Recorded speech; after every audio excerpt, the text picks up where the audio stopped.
Hello everyone, welcome back to my YouTube channel वांगशन lovers. तो कैसे हैं आप सब? आई होप कि आप सब बहुत अच्छे होंगे। तो आज मैं आपके साथ फिर से वांगशन एफएफ माफिया मिस्टर्स का नेक्स्ट पार्ट शेयर करने वाली हूँ। और आप लोग सच में बिल्कुल भी लाइक भी नहीं कर रहे हो और कमेंट भी नहीं कर रहे हो।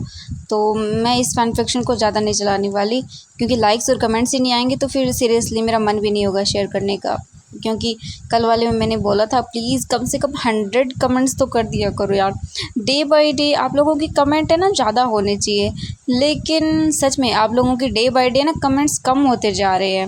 यार कमेंट ही तो करना होता है, कर दिया करो ना। एक तो इतना टाइम निकाल के हम लोग वीडियोस बनाते हैं, देन आप लोग लाइक और कमेंट भी नहीं करते हो। सच में मन ही नहीं कर रहा मेरा वीडियोस बनाने का आजकल, तो बिल्कुल भी नहीं कर रहा। चलो शुरू करते हैं आज का पार्ट। फिर इससे जो पहले वाला पार्ट था उसमें हमने देखा था कि जो वांगजी था वो फोर्सफुली विंग के साथ इंटीमेट हुआ था, और वो भी बिना वेडिंग किए हुए। और ना ही वांगजी ने विंग को अपना ओमेगा मार्क किया था। विंग बहुत ज़्यादा ही पेन में था। वांगजी मॉर्निंग को फिर से दोबारा विंग के साथ इंटीमेट होता है।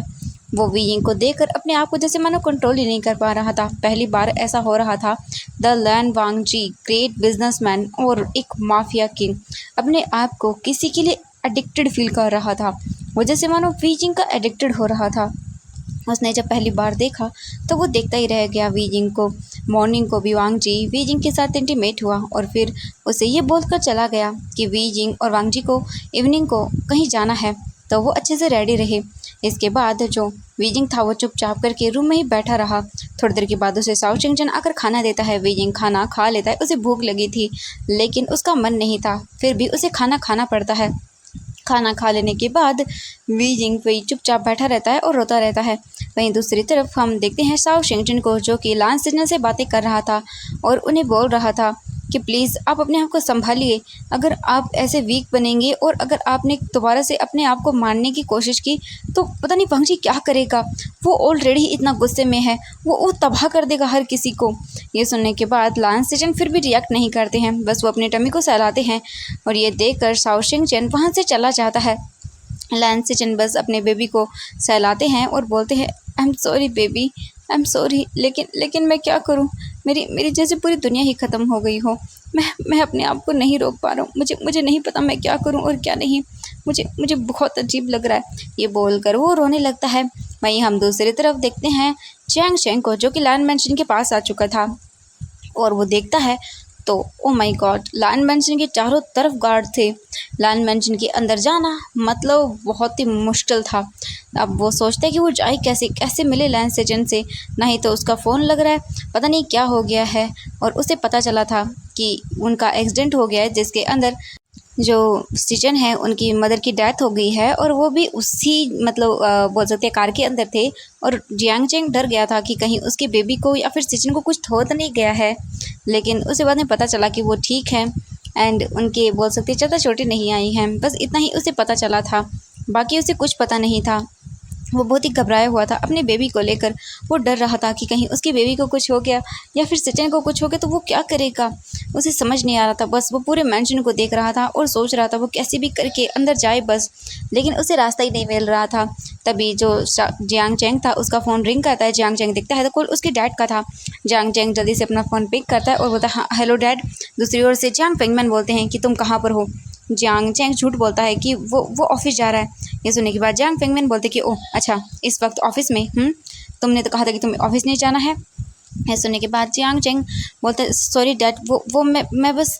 जियांग फेंगमैन बोलते हैं चुपचाप अभी घर पर आओ, मैं अच्छे से जानता हूँ कि तुम कहाँ हो और क्या कर रहे हो। ये सुनने के बाद जियांग फेंगमैन को कुछ नहीं बोलता जियांग चेंग, और वो चुपचाप से वापस से गाड़ी में बैठकर वापस जियांग मैंशन आ जाता है। जियांग फेंगमैन अपने सर को पकड़े हुए थे और उन्हें समझ नहीं आ रहा था कि अब वो क्या करे, कहाँ ढूंढे वीजिंग को। वीजिंग ओमेगा है, एंड देन अगर उसके साथ कुछ गलत हो गया तो ओह माय गॉड, सच में जियांग फैमिली की तो पूरी रेपुटेशन मिट्टी में मिल जाएगी। वो समझ नहीं पा रहा था कि अब वो क्या करे। तभी उनकी सेक्रेटरी उन्हें इन्फॉर्म करती है कि आज रात उन्हें एक इवेंट पार्टी में जाना है। तो मतलब सभी बड़ी बड़ी बिजनेस कंपनीज़ के मतलब जो जो ओनर्स हैं वो सभी आने वाले हैं, और आपकी पूरी फैमिली को वहाँ पर इनवाइट किया गया है। दैन इसीलिए जियांग फेंगमैन को बुलाया जाता है। जियांग फेंगमैन भी डिसाइड करती हैं कि वो जाएंगे। हाँ मतलब उन्हें अपने बेटे की चिंता थी, लेकिन उससे भी ज़्यादा उन्हें अपना काम इम्पोर्टेंट था।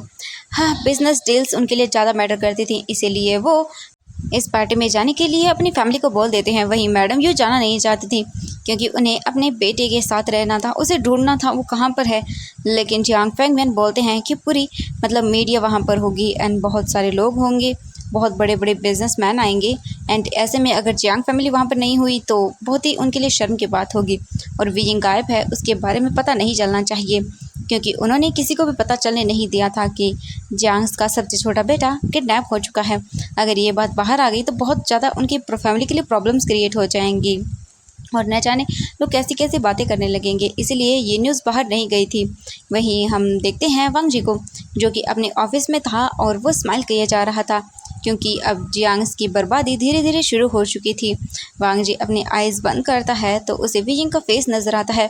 नाइट को कैसे वीजिंग वांग जी से बोल रहा था प्लीज़ मत करिए एंड वांग जी जितना ही वीजिंग उसे मना कर रहा था उतना ही फोर्सफुली वीजिंग के साथ वो इंटीमेट हो रहा था।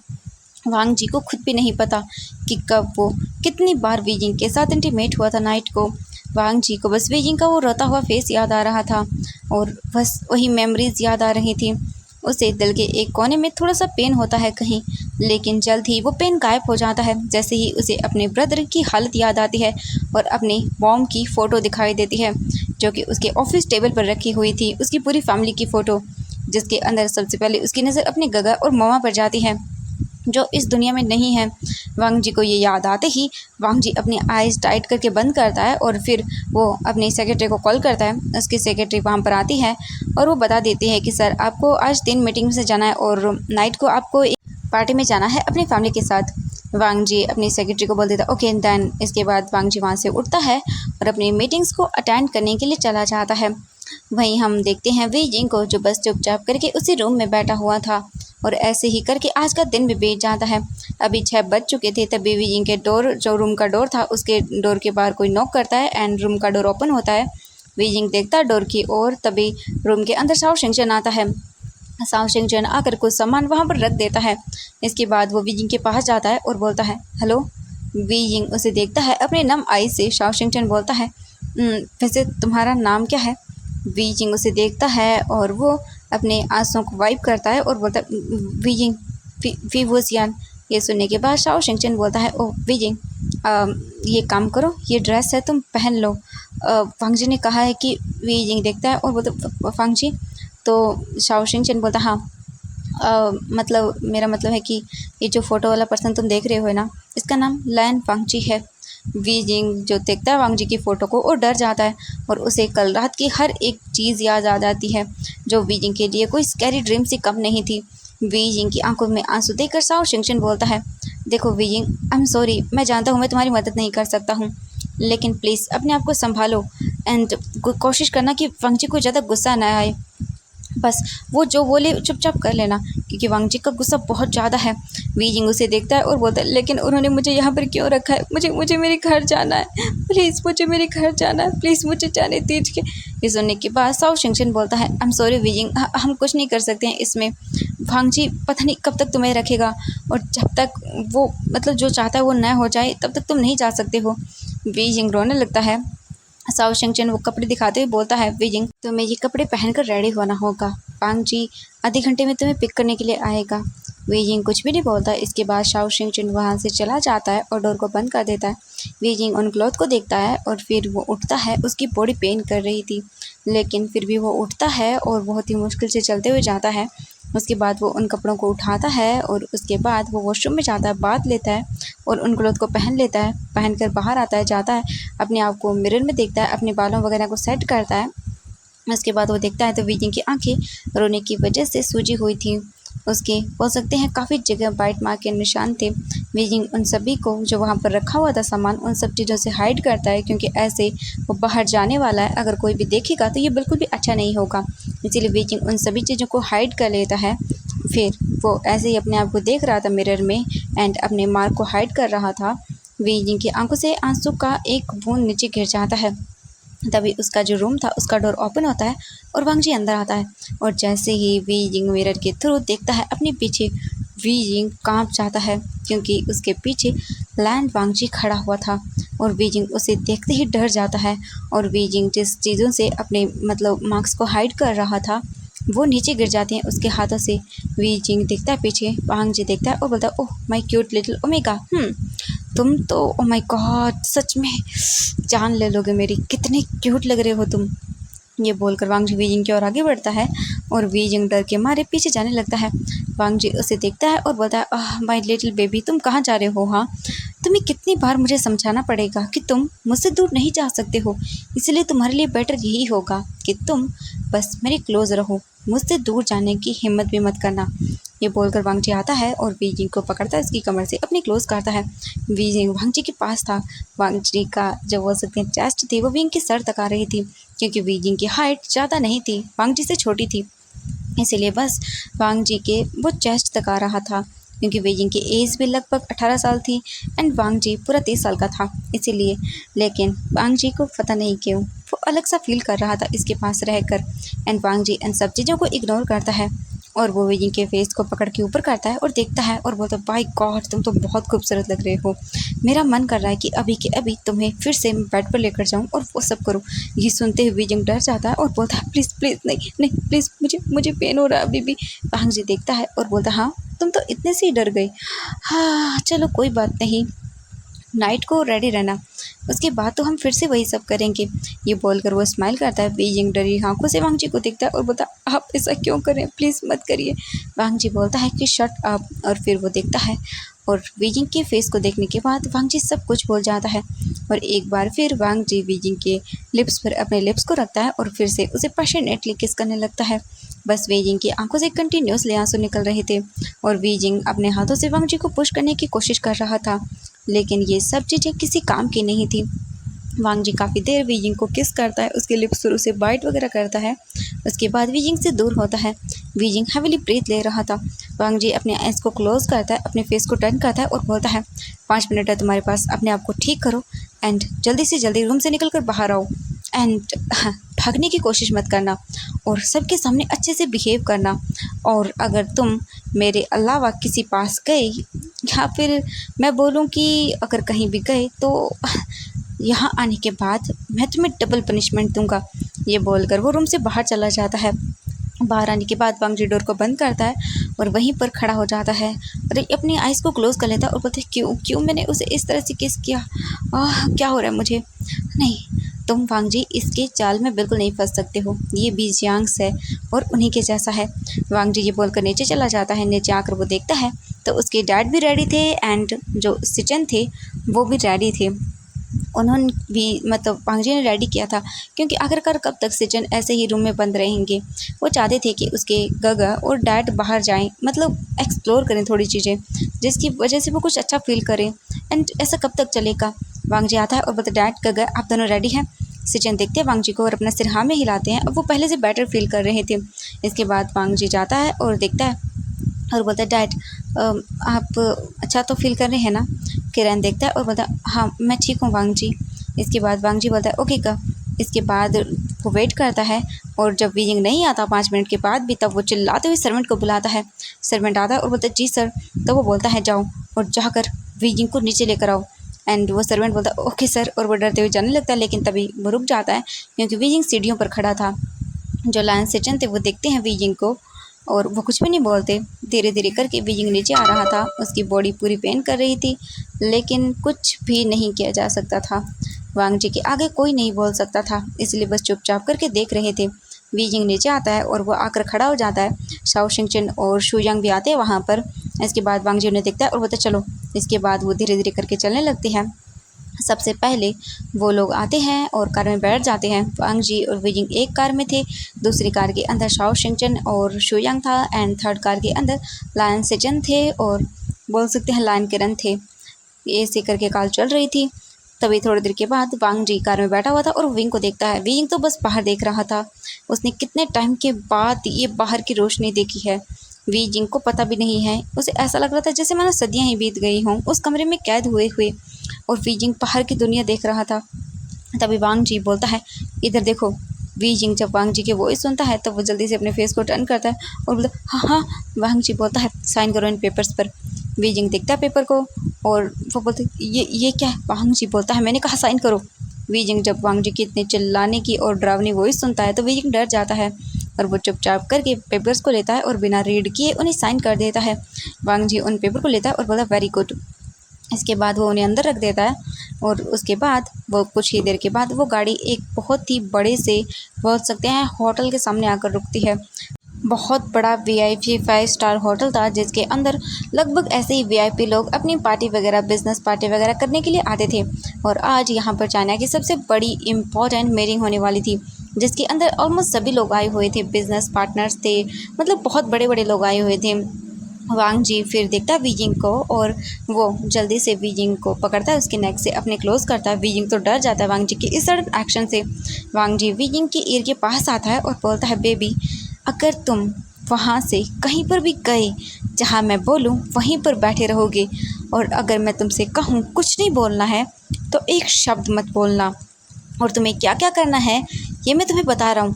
इसके अलावा अगर तुमने एक और शब्द बोला या कहा तो इसकी पनिशमेंट तुम्हें खरा कर दूंगा, और तुम तो जानते ही हो ना बेबी मेरी पनिशमेंट। ये बोलकर वांग जी वीजिंग के ईयर पर पहले तो किस करता है और उसके बाद बाइट करता है जिससे वीजिंग की आंखों से आंसू निकल जाते हैं, लेकिन वो कुछ भी नहीं बोलता। इसके बाद वांग जी वीजिंग को बता देता है कि उसे क्या क्या करना है। वीजिंग की आंखें शौक के मारे बड़ी बड़ी हो जाती हैं और वो बोलता है ये सब आप क्या बोल रहे हैं। वांग जी बोलता है मैंने जो कहा है वो करो वरना। वीजिंग कुछ भी नहीं बोलता, हाँ मैं करूँगा। वांग जी बोलता very good okay sweet heart. इसके बाद वो मतलब कार का डोर ओपन करता है, निकलता है खुद बाहर और फिर वो जहाँ पर वीजिंग बैठा होता है उस और आता है, खुद कार का डोर ओपन करता है और हाथ देता है अपना। वहाँ पर काफ़ी सारी मीडिया वाले थे और जैसे ही वीजिंग वहाँ पर मतलब निकलता है वांग जी का हाथ पकड़ के, सभी मीडिया वाले उनकी पिक्चर्स को क्लिक करने लगते हैं और इतनी ज़्यादा बोल सकते हैं कि फ़ोटोज़ को क्लिक कर रहे थे कि क्या ही बोले। लेकिन वांग जी ने वीजिंग का फेस कवर कर दिया था, उसके फेस के ऊपर मास्क लगा के, जिसके बाद पूरे मीडिया वाले गॉसिप करने लगते हैं आखिरकार ये पर्सन है कौन जो ग्रेट बिजनेसमैन लैन वांग जी के साथ आया है। ये टॉपिक अब वहाँ का हॉट टॉपिक ट्रेंडिंग बन चुका था। सारे के सारे बस इसी बारे में गॉसिप कर रहे थे। वांग जी बाहर आता है, वीजिंग का हाथ पकड़ता है टाइट करके और उसे ले जाने लगता है। तभी वहाँ पर उधर कार पे आकर रुक जाती है जिसके अंदर लायन सेजन थे। वांग जी जाता है, वीजिंग का हाथ छोड़ देता है और उसे वहीं पर खड़े होने के लिए बोल देता है। इसके बाद वांग जी जाता है, अपने गगा को बाहर निकालता है कार से, फिर अपने डैड को निकालता है। शाओ चंग और शुयंग भी आते हैं और फिर वो वांग जी देखता है अपने डैड और अपने ब्रदर का हाथ पकड़ता है और फिर वो वीजिंग को पीछे पीछे आने के लिए बोल देता है। इसके बाद लैन वांग जी पार्टी के अंदर एंटर करता है। ऑलमोस्ट जितने भी बड़े बड़े बिजनेसमैन थे या मतलब जो भी थे वो सभी आ चुके थे। सभी बस बातें कर रहे थे, एक दूसरे के साथ गॉसिप कर रहे थे। वहीं हम जियांग चेंग को देखते हैं जो कि अपने डैड के साथ था और वो कुछ बिजनेस लोगों से बातें कर रहा था अपने न्यू कॉन्ट्रैक्ट को लेकर, और बस वो बोर हो रहा था, उसे नहीं था इंटरेस्ट इन सब चीज़ों में। तभी जियांग चेंग सभी चीज़ें देख रहा था। उसके माइंड में एक बात आती है कि यहाँ पर सभी बड़े बड़े बिजनेसमैन आने वाले हैं, मतलब आ चुके हैं ऑलमोस्ट, तो यहाँ पर लैन सेजन भी आ सकता है। ऑब्वियसली उनकी कंपनी भी इतनी बड़ी मतलब कंपनी है तो वो तो आना ही था। यही सोचकर जियांग चेंग अपने डैड को एक एक्सक्यूज़ बनाता है और ये बोलकर वो चला जाता है। वहीं हम मैडम यू को देखते हैं जो बस गुमसुम सी खड़ी हुई थी और अपने बेटे के बारे में ही सोच रही थी। बस उसे अपने बेटे की चिंता थी, कहाँ है वो, किस हालत में होगा, ऊपर से वो एक ओमेगा भी है, अगर उसके साथ कुछ गलत हुआ तो न जाने क्या हो जाएगा। बस यही सब चीज़ें सोच रही थी और चुपचाप करके खड़ी हुई थी। तभी उसके पास जियांग यानली आती है और बोलती है मम्मा। जैसे ही जो मैडम यू थी वो जियांगली की वॉइस सुनती हैं तो वो उसे देखती हैं और जियांग यानली जल्दी से मैडम यू को गले लगा लेती है और वो दोनों ऐसे ही काफ़ी देर तक गले लगे हुए रहते हैं। जियांग फेंग मैन जो थे वो तो अपनी बिजनेस को आगे बढ़ाने में जो भी मतलब इन्वेस्टर्स थे उन सब से बातें कर रहे थे और कुछ नहीं। यानली जो थी वो मैडम यू से वीइंग के बारे में पूछती है और सभी चीज़ें पता चलने के बाद यानली खुद टेंशन में आ जाती है। वहीं यानली का हस्बैंड जो जिन जूशन था वो तो काफ़ी सारी गर्ल्स के साथ घिरा हुआ था, सब बैठकर एंजॉय कर रहा था ड्रिंक को। यानली देखती है और उसकी आंखों में आंसू आ जाते हैं। वो सोचती है कि आखिरकार क्यों उसने इस शादी के लिए हाँ बोला, लेकिन उसके पास कोई और ऑप्शन नहीं था क्योंकि उसके डैड बिजनेस के लिए कुछ भी कर सकते हैं और उसने अपनी एक छोटी सी बच्ची की ज़िंदगी तो ख़राब कर ही दी है। वहीं वो अब जियांग चेंग और वीजिंग की तो इन सब की वजह से ऑलरेडी ही लाइफ डिस्ट्रॉय होने वाली है। बस ऐसे ही चीज़ें चल रही थी। यानली देखकर मतलब सब चीज़ें देख रही थी कैसे उसका हस्बैंड गर्ल्स के साथ ओमेगास जो थे उनके साथ एंजॉय कर रहा है। वहीं वांग जी भी पार्टी के अंदर आता है और जैसे ही लान वांग जी की पार्टी में एंट्री होती है, सभी लोग बस डेस्परेटली वेट कर रहे थे कि उन्हें टाइम मिले और वो वांग जी से बातें कर सके। वांग जी अपने गगा के साथ और अपने डैड के साथ सभी लोगों से मिलता है।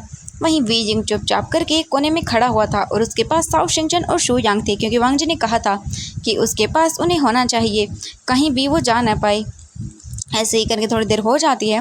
वी जिंग जो वहाँ पर खड़ा हुआ था उसके पैर दर्द करने लगते हैं। शाओ शिंगचन बोलता है, शू यांग हमें काफ़ी देर से खड़े हैं, हमें बैठ जाना चाहिए। इसके बाद जो शू यांग था वो बोलता हाँ ठीक है। इसके बाद वो वी जिंग और शाओ शिंगचन को लेकर सोफे के पास आता है और वहाँ पर उन्हें बैठने के लिए बोल देता है।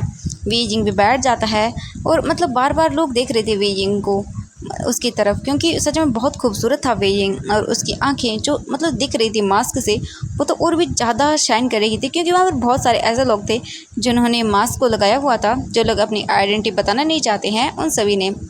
ऐसे ही करके थोड़ी देर बीत जाती है, तभी वी जिंग की नज़रें अपनी मॉम पर पड़ती हैं।